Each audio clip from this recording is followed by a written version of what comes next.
శ్రీమాత్రే నమ. శ్రీ గురుభ్యో నమ. మన ఛానల్ ప్రేక్షకులందరికీ కూడా నమస్కారం అండి. కార్తీక మాస శుభాకాంక్షలు. విశేషంగా ఈ కార్తీక మాసంలో నవంబర్ 5వ తారీఖు నుండే కుజుడు తన స్వక్షేత్రంలో సంచారం చేస్తున్నప్పటికీ మనకు నవంబర్ 10వ తారీఖు నుండి ప్రారంభించి అలా చూసుకుంటే నవంబర్ 5, 6, 7వ తారీఖులలో కుజుడు స్వక్షేత్రంలో నెమ్మదిగా చేరుకొని 10వ తారీఖు నుండి ఒక నెల రోజుల పాటు సొంతింట్లో ఉంటున్నాడు. ఇలా గనక ఉంటే దాన్ని రుచక యోగము అని అంటారు. రుచక యోగం అంటే అబ్బా ఇక పట్టిందల్లా బంగారం. కొన్ని రాశుల వారికి అందులో ముఖ్యంగా చూసుకున్నట్టయితే వృశ్చిక రాశి వారికి, మేషరాశి వారికి, అలాగే ఈ యొక్క కుంభరాశి వారికి, సప్తమాధిపతి అయినటువంటి వారికి, దశమాధిపతి అయినటువంటి వారికి అద్భుతంగా ఉంటుంది. ఊదరగొట్టేస్తూ ఉంటారు. ఎట్టి పరిస్థితుల్లో ఏ యోగం ఉన్నా, మీ జాతకంలో రుచక యోగం ఉన్నా, గజకేసరి యోగం ఉన్నా, ఇంకా ఇతరత్ర ఎటువంటి అనభయోగం, సునభయోగం, పరివర్తన యోగం, పర్వత యోగం, సదా సంచార యోగం, ఇలా చాలా యోగాలు ఉంటాయి.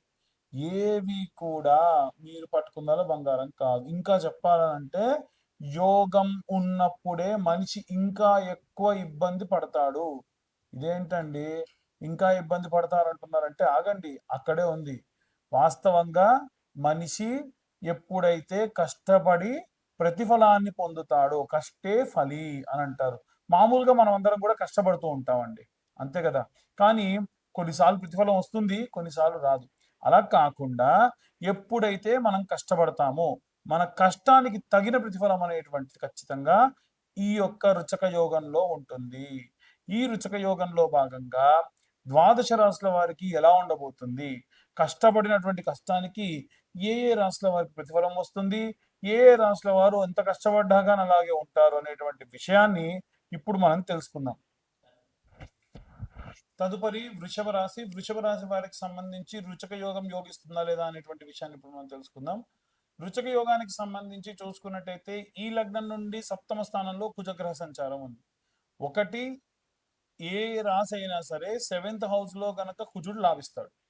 సో వృషభ రాశి వారికి 7th హౌస్ లో కుజుడు ఉన్నాడు కాబట్టి ఖచ్చితంగా లాభిస్తాడు, దాంట్లో సందేహం లేదు. కానీ శుక్రుడికి అలాగే కుజుడికి ఉన్నటువంటి కాన్ఫ్లిక్ట్ కారణం చేత మీకు వచ్చేటువంటి లాభము, మీ భార్యాభర్తలు ఇద్దరి మధ్యలో ఏవైనా గొడవలు జరగడము, మీకు ఏవైనా సరే అనుకోని సంఘటనలు జరగడము, దూర ప్రాంతాలకు ప్రయాణం చేయాల్సి రావడం లాంటి విశేషమైనటువంటి సుగుణాలు జరిగేటువంటి అవకాశం ఉంది. వీటిలో కాస్త ఇబ్బంది పడేటువంటి అవకాశం కూడా కనిపిస్తూ ఉంది.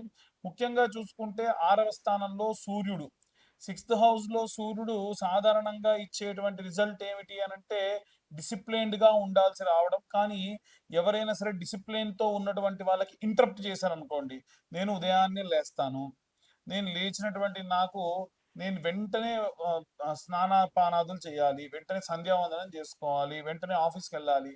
ఎవరన్నా అలా కాదు కొంచెంసేపు ఆగు అంటే నేను డిసిప్లిన్ గా ఉన్నాను, నువ్వు ఎలా ఆపుతావు అనేటువంటి భావం వస్తుందా? అలాగే 6వ స్థానంలో సూర్యుడికి కూడా ఇబ్బంది. ఎందుకంటే తులారాశి ఏం చేస్తుందంటే లగ్నం ఏం చేస్తుందనంటే శుక్రుడు స్వక్షేత్రంలో తులలో ఉన్నాడు. ఆయన ఏం చేస్తున్నాడు, సూర్యుడిని ఆపుతా ఉన్నాడు. ఆగాగాగు, ప్రతి ఒక్కళ్ళకు టైం ఉంటుంది, నీకు కూడా టైం ఉంటుంది, ఆగయ్యా నువ్వేంటిది అలా వచ్చేస్తున్నావు అని ఆపితే ఆయనకు విపరీతమైన కోపం. ఈ కాన్ఫ్లిక్ట్ కారణం చేత రాజకీయ నాయకులకు కానీ, డిసిప్లిన్ తో ఉండేటువంటి వాళ్ళకు కానీ, గురువులకు కానీ, ఎవరైనా సరే ఒక ఉన్నత స్థాయిలో ఉన్నటువంటి వ్యక్తులందరికీ కూడా ఇబ్బంది కలుగుతూ ఉంటుంది. కారణం సాధారణంగా ఇలా జరుగుతూ ఉంటుంది. అయితే ఎవరైతే సినీ రంగంలో ఉన్నటువంటి వారికి మాత్రం అద్భుతంగా ఉంటుంది. ముఖ్యంగా చూసుకున్నట్టయితే ఈ యొక్క గురువు తృతీయ స్థానంలో ఉన్నటువంటి వారికి ముఖ్యంగా చూసుకుంటే వృషభ రాశి వారికి 3వ స్థానంలో గురువు ఉన్నాడు కాబట్టి ప్రాపర్ కమ్యూనికేట్ చేస్తాడు. మీరు ఏం చెప్పాలనుకుంటున్నారో క్లియర్ గా చెప్తారు. అవతల వాళ్ళు ఏమనుకుంటారంటే వాడు ముందే చెప్పాడు ఏమేం కావాలో, నువ్వు ఎందుకు అనవసరంగా తొందరపడతావు. ఖచ్చితంగా వాళ్ళు ఎలా ఉండాలనుకుంటున్నారు అంటే మీ గురించి అవతల వాళ్ళు మాట్లాడే విధానం చెప్తున్నా. వీడు ఎలా కావాలనుకుంటున్నారో అలాగే ఉన్నారు. ఈ అమ్మాయి ఎలా మాట్లాడాలనుకుంటుందో అలాగా మాట్లాడింది. ఈ అమ్మాయి ఏం చేయాలనుకుంటుందో ముందే చెప్పింది. సో ఇప్పుడు నువ్వు వచ్చి మళ్ళీ ఇంటరప్ట్ చేసేదానికి ఛాన్స్ లేదు. సో వాళ్ళకి ప్రిఫరెన్స్ ఇస్తే ముందు నుంచి ఇవ్వాలి, లేకుంటే ఇవ్వకూడదు అనేటువంటి ధోరణి కలుగుతూ ఉంటుంది. 4వ స్థానంలో ఉన్న కేతువు తల్లిదండ్రులకు సంబంధించి కానీ, కుటుంబ సభ్యులకు సంబంధించి ఆరోగ్య సంబంధితమైనటువంటి విషయాలు కానివ్వండి, లేదా ఇంకే రకమైనటువంటి పనులు కాకపోవడం, ఇబ్బంది పడడం కూడా జరిగే అవకాశం మెండుగా కనిపిస్తుంది.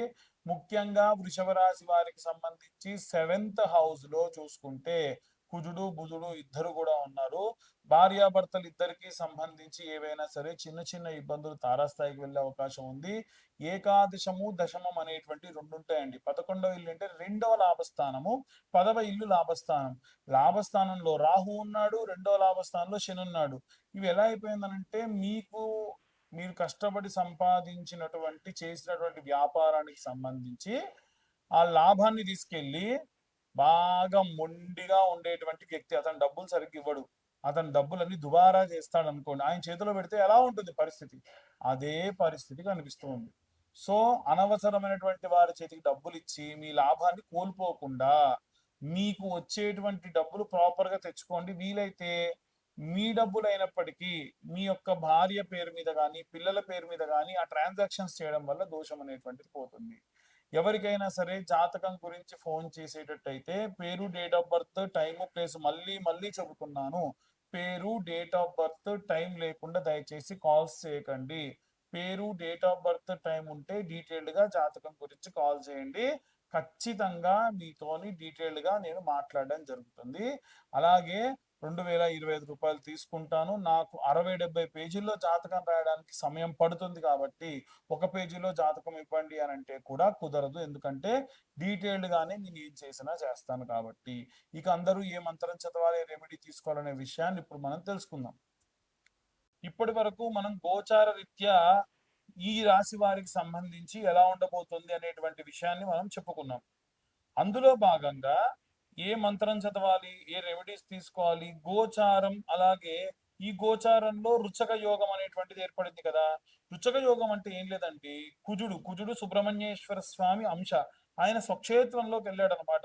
వెళ్ళినప్పుడు సర్ప సంబంధిత దోషాలు ఉన్నవారు కానివ్వండి, సర్ప సంబంధిత దోషములతో ఉండి సంతానం లేని వారు కానివ్వండి, సర్ప సంబంధిత దోషములతో ఉన్న వాళ్ళు వివాహం కాని వాళ్ళు కానివ్వండి, ఇప్పుడు నేను చెప్పే రెమెడీస్ పాటించడం వలన సర్పదోషములు, కుజదోషములు పోగొట్టుకుంటారు.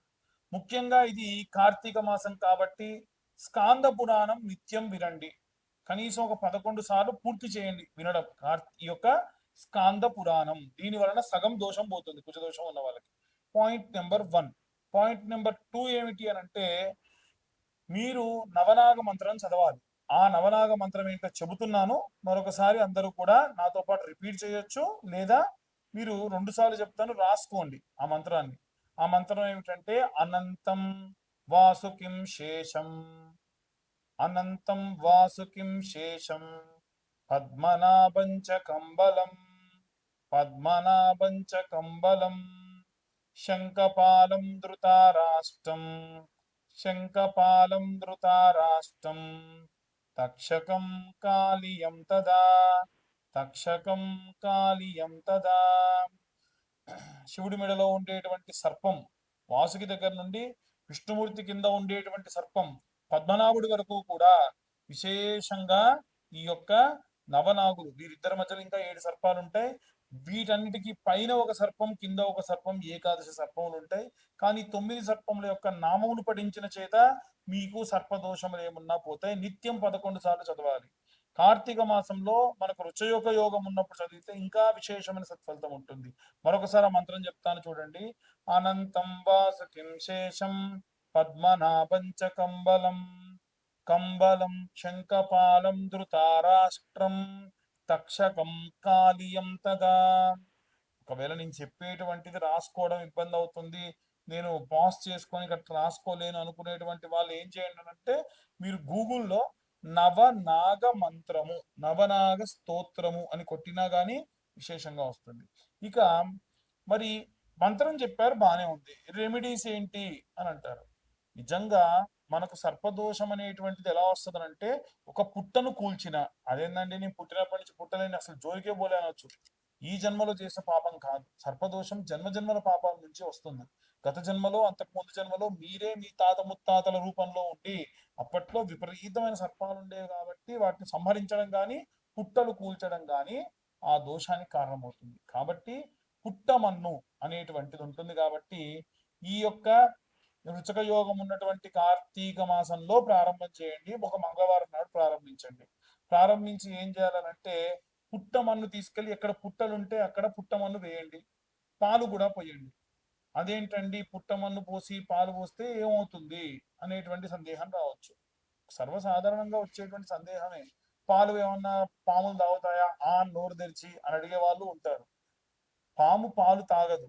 ఈ పుట్టమన్ను వేసిన తర్వాత కనుక మీరు పాలు పోయడం చేత విశేషముగా ఈ యొక్క పుట్ట గట్టిపడుతుంది. ఆ పాలు పుట్టమన్ను కలిసి ఒక రూపం దాలుస్తుంది. దాని వలన నివాసం అనేటువంటిది చల్లగా ఉంటుంది. సర్ప సంబంధితమైనటువంటి వాల్మీకము అంటారు పుట్టని. ఆ వాల్మీకాన్ని కూల్చిన కారణం చేత దోషం పోవాలి అని అంటే ఒక 11 వారాలు కానీ 5 మంగళవారాలు కానీ ఈ యొక్క పుట్టమన్ను పాలు పోయడం వలన జాతక సంబంధితమైనటువంటి సర్పదోషాలు పోతాయి. కాబట్టి ఇంత వివరంగా మీకు చెప్తున్నాను, అర్థం చేసుకోండి. అక్కడికి వెళ్ళి కూడా ఇదే మంత్రం అనంతం వాసకిం శేషం పద్మనాభంచ కంబలం శంఖపాలం తారాష్టం తక్షకం కాళీయం తదా మీకు ప్రదక్షిణ చేసే అవకాశం ఉందనుకోండి, మానసాదేవి స్తోత్రం అని ఉంటుంది. ఆ మానసాదేవి స్తోత్రాన్ని కూడా పఠించవచ్చు.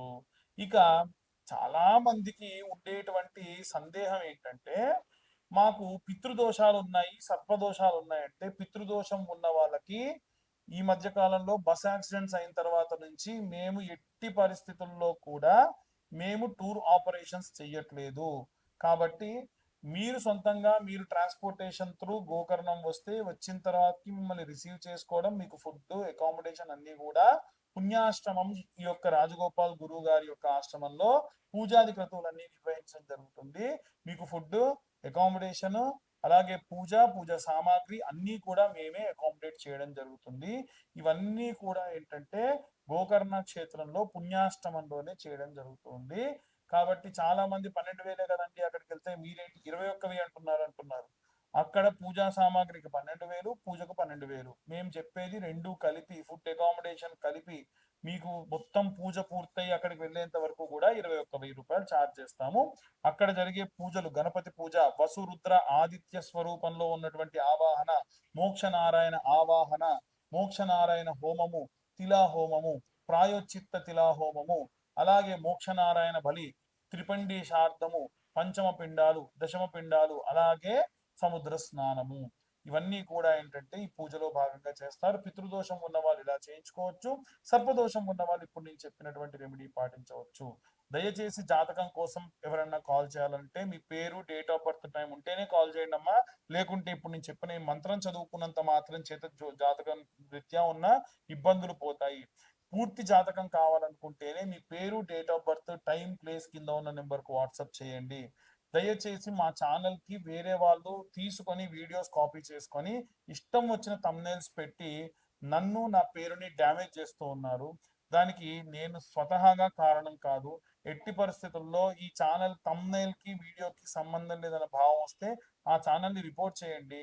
నన్ను మాత్రం టార్గెట్ చేసి కాల్ చేసి ఇబ్బంది పెట్టొద్దు. సర్వే జనా సుఖినో భవంతు. స్వస్తి.